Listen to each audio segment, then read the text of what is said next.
Halo teman-teman pejuang UTBK, kita bertemu lagi dengan Kak Cynthia dalam pembelajaran Bahasa Indonesia. Nah, di video kali ini, Kak Cynthia akan membahas materi tentang kemungkinan kalimat. Yuk simak videonya sampai selesai dan jangan lupa untuk menonton video yang lainnya juga ya.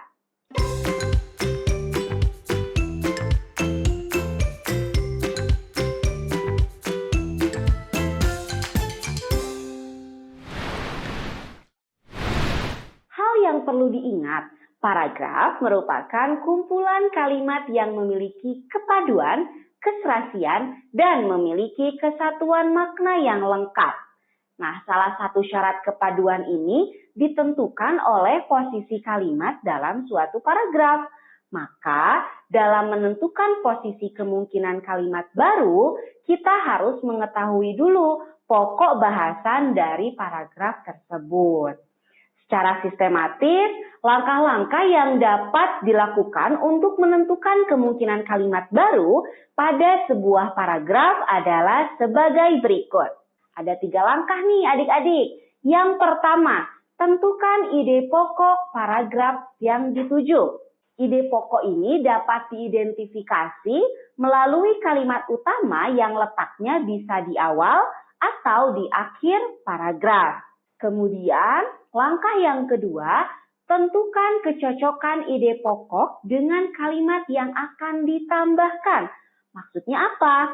Maksudnya, kalian harus identifikasi dulu pilihan-pilihan jawaban dan kalimat atau paragraf yang ada pada teks soal ya adik-adik. Nah, untuk langkah yang ketiga, tentukan kata kunci yang dapat ditelusuri atau ditemukan dari inti kalimat dan penggunaan konjungsinya. Nah, sekarang sudah lebih paham ya tentang kemungkinan kalimat yang baru. Nah, sekarang Kak Cynthia sudah punya contoh soal nih. Teksnya seperti ini. Sebuah studi menunjukkan bahwa anak yang sering mendengarkan dan membaca cerita sejak usia dini akan memiliki perkembangan otak yang lebih baik. Selain itu, anak-anak yang rutin membaca buku juga cenderung memiliki perkembangan otak yang lebih aktif. Membaca cerita akan membantu perkembangan neuron di daerah yang akan menguntungkan anak di masa depan.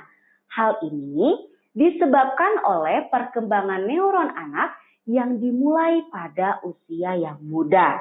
Dengan demikian, membaca dan mendengarkan cerita sejak dini akan memberikan manfaat bagi perkembangan otak seorang anak. Nah, soalnya seperti ini. Jika kalimat sebaliknya anak yang tidak dikenalkan dengan kebiasaan membaca dan mendengarkan cerita akan lebih pasif dan kurang kreatif dimasukkan dalam paragraf tersebut, maka penempatan yang tepat adalah, nah coba adik-adik identifikasi dulu ya sebelum Kak Cynthia bahas. Kak Cynthia beri waktu 2 menit.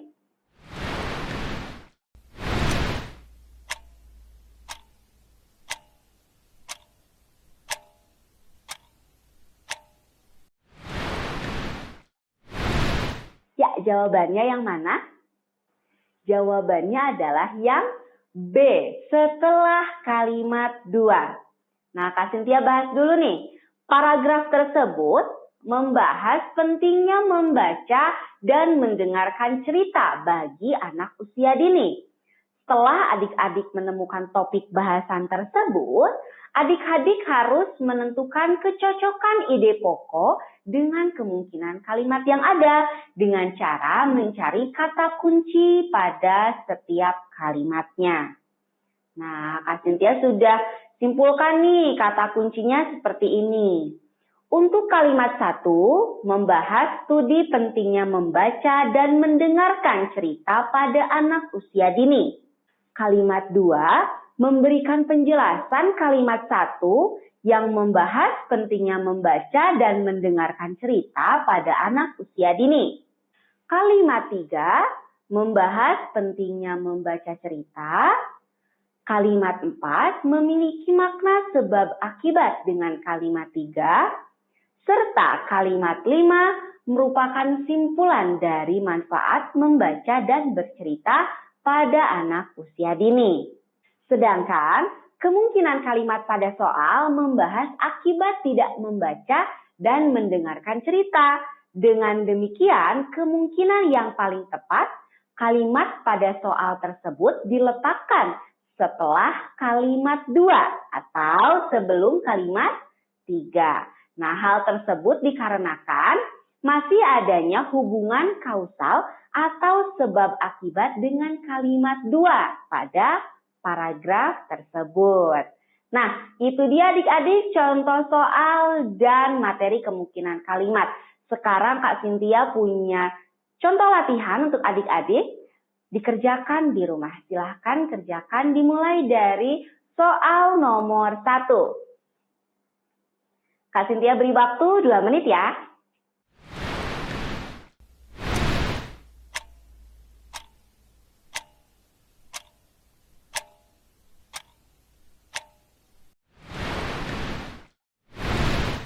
Ya, jawabannya yang mana? Yang C, sebelum kalimat 3. Mengapa jawaban tersebut tepat? Karena pada kalimat 2 dibahas usia tablet kuno yang ditemukan Alexander Holman. Kemudian, kemungkinan yang ada pada soal juga membahas tahun penemuan tablet yang memiliki kolerasi atau hubungan dengan kalimat 2. Dengan demikian, kalimat pada soal memungkinkan jika diletakkan pada sebelum kalimat 3. Begitu adik-adik untuk soal nomor 1. Sekarang kita masuk ke soal nomor 2. Silakan kerjakan dalam waktu 2 menit.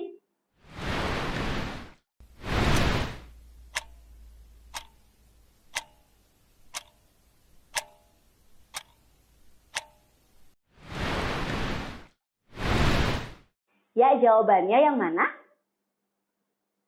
Jawabannya adalah yang B. Tiang pada rumah ulu berfungsi untuk memberikan keamanan bagi para penghuninya. Jawaban tersebut tepat karena memiliki kepaduan dengan kalimat 4. Coba kita lihat ya kalimat 4-nya. Kalimat 4-nya yang mana? Ya, biasanya rumah ulu dibangun di atas tiang. Nah, kemungkinan kalimat baru yang tepat tadi membahas fungsi dari tiang pada rumah ulu. Nah, itu dia adik-adik pembahasan soal nomor 2. Oke adik-adik, pembahasan materi tentang kemungkinan kalimat yang baru sudah selesai. Jangan lupa untuk menonton video yang lainnya. Terima kasih sudah mengikuti pembelajaran hari ini dengan Kak Cynthia. Sampai jumpa lagi pada video selanjutnya. Tetap semangat para pejuang UTBK. Yuk, bisa yuk!